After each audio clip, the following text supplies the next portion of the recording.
Sur fond d'aggravation de la faible natalité, la population de la Corée du Sud devrait chuter à environ 37 millions d'habitants d'ici 2070. Selon les prévisions avancées aujourd'hui par l'Institut national des statistiques, le COSTAT, la population devrait diminuer de plus de 14 millions en 50 ans pour s'établir aux alentours de 37,66 millions d'habitants. La croissance démographique devrait atteindre en moyenne moins 0,1% par an pendant les 15 prochaines années. Puis l'ampleur de la baisse devrait s'accélérer pour tomber jusqu'à moins 1,2%. Selon ce scénario, en 2070, le nombre de nouveau-nés ne s'élèverait qu'à 200 000, alors que celui des décès devrait cumuler à 500 000.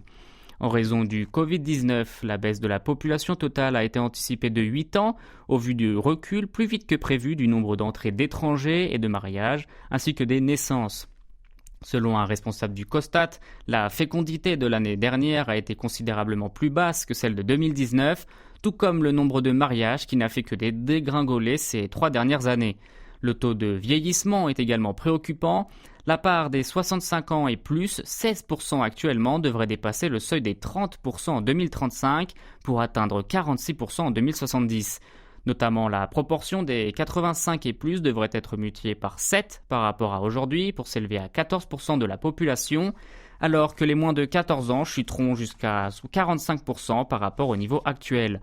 En raison de ce phénomène, la prise en charge des personnes âgées devrait lourdement peser sur la société. Le nombre de seniors pour 100 individus actifs devrait plus que quadrupler, passant de 22 en 2020 à 101 en 2070. Ainsi, le coût de cette prise en charge, actuellement le plus bas parmi les membres de l'OCDE, devrait atteindre son maximum d'ici 50 ans, ce qui rendrait indispensable les débats pour la réforme du système de protection sociale, y compris les retraites et l'emploi des seniors.